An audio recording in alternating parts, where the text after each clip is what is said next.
రుషికొండ భవనాల వినియోగంపై తుది నిర్ణయానికి హైకోర్టు బ్రేక్ వేసింది. సిఆర్జెడ్ రూల్స్ ఉల్లంఘించి కట్టిన భవంతుల వినియోగం సరికాదని జనసేన నేత పీతల మూర్తి యాదవ్ అన్నారు. కేవలం ఎక్స్ప్రెషన్ ఆఫ్ ఇంట్రెస్ట్ మాత్రమే తీసుకుంటున్నామని ప్రభుత్వం అంటోంది.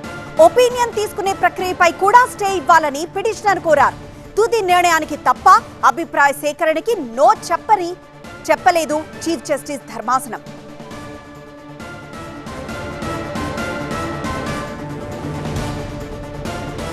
మరింత సమాచారం మా ప్రతినిధి ఖాసా అందిస్తారు. ఖాసా, రుషికొండ భవనాల విషయంలో ఎక్స్ప్రెషన్ ఆఫ్ ఇంట్రెస్ట్ అంటే వినియోగం తేవాలి, నిరుపయోగంగా ఉన్న భవనాలను వినియోగం తేవాలని ప్రభుత్వం ఆలోచిస్తున్న నేపథ్యంలోనే అయితే అది సిఆర్జెడ్ ఉల్లంఘన జరిగింది. దానికి ఎటువంటి వినియోగానికి అనుమతులు ఇవ్వద్దు, మధ్యంతర ఉత్తర్వులు ఇవ్వాలి అని విశాఖకు చెందిన జనసేన మాజీ కార్పొరేటర్ మూర్తి యాదవ్ ఇంటరింగ్ అప్లికేషన్ కోర్టులో వేశారు. అయితే ఎందుకంటే గతంలో 2021 సమయంలో రుషికొండ భవనాలు ఏవైతే నిర్మించారో ఆ భవనాలు సిఆర్జెడ్ నిబంధనలకు ఉల్లంఘనలు చేశారు. ఇది పూర్తిగా పర్యావరణానికి విఘాతం కలుగుతుందని 2020లోనే మూర్తి యాదవ్ కోర్టులో ఒక ప్రజా ప్రయోజనం వ్యాజ్యం వేశారు. దానిపై కోర్టులో వాదోపవాదాలు జరుగుతున్నాయి. ఇంకా ఆ కోర్టులో తీర్పు అనేది వెలువరించాల్సి ఉంది. ఈ తీర్పు ఇంకా పెండింగ్ లో ఉండగానే ఇప్పుడు అదే భవనాలను ఎలా వినియోగంలోకి తీసుకొస్తారు అన్నది ఈ మాజీ కార్పొరేటర్ మూర్తి యాదవ్ చేస్తున్న ప్రధాన ప్రశ్న. అంటే ఈ నేపథ్యంలోనే దాన్ని వినియోగంలోకి తీసుకురావద్దు, తుది తీర్పు అంటే తాను ఏదైనా ప్రజా ప్రయోజన వ్యాజ్యంపై తుది తీర్పు వచ్చిన తర్వాత మాత్రమే దీనిపై ఒక నిర్ణయానికి రావాలని, అంతవరకు ఇంటరీమ్ ఆర్డర్ ఇవ్వాలని మాజీ కార్పొరేటర్ మూర్తి యాదవ్ ఒక ఇంటరీమ్ అప్లికేషన్ వేశారు. దీనిపై కోర్టులో వాదనలు జరిగాయి.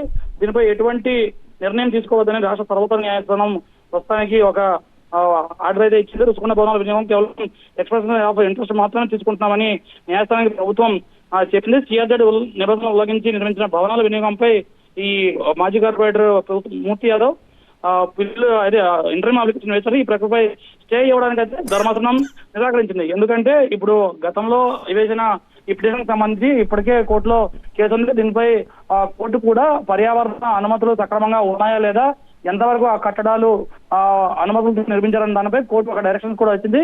కమిటీ కూడా కేంద్ర పర్యావరణ మంత్రిత్వ శాఖ నుంచి ఒక నిపుణుల కమిటీ కూడా వచ్చి ఇన్స్పెక్షన్ గతంలో చేసి కోర్టుకి ఒక నివేదిక కూడా సమర్పించింది. ఈ నేపథ్యంలోనే మళ్ళీ ఈ భవనాలు ఈ ప్రభుత్వం వచ్చిన తర్వాత వినియోగం తేవాలని నిర్ణయం తీసుకున్న తర్వాత దాన్ని ఎక్స్ప్రెస్ ఆఫ్ ఇంట్రెస్ట్ పిలిచింది. అయితే దీన్ని తప్పుపడుతూ ఇప్పటికే సిఆర్జెడ్ ఉల్లంఘనలు జరుగుతున్నాయని కోర్టులో ప్రజా ప్రయోజనం వ్యాజ్యం వేస్తే ఇప్పుడు ఈ భవనాలను ఎలా వినియోగంలోకి తెస్తారన్న విషయంపై ఈ ఇంటర్వ్యూ అప్లికేషన్ వేశారు. దీనిపై ఇంకా తుది తీర్పు వెలువరించాల్సి ఉంది. దీనిపై కోర్టు రాష్ట్ర సర్వోన్నత న్యాయస్థానం దీనిపై ఒక తుది నిర్ణయం తీసుకోవద్దు ఈ భవనాలపై అని చెబుతూనే అప్పటి వరకు ఈ ప్రక్రియపై స్టే ఇవ్వడానికి నిరాకరించింది చీఫ్ జస్టిస్ ఆఫ్ ధర్మాసనం. రైట్ ఖాసా.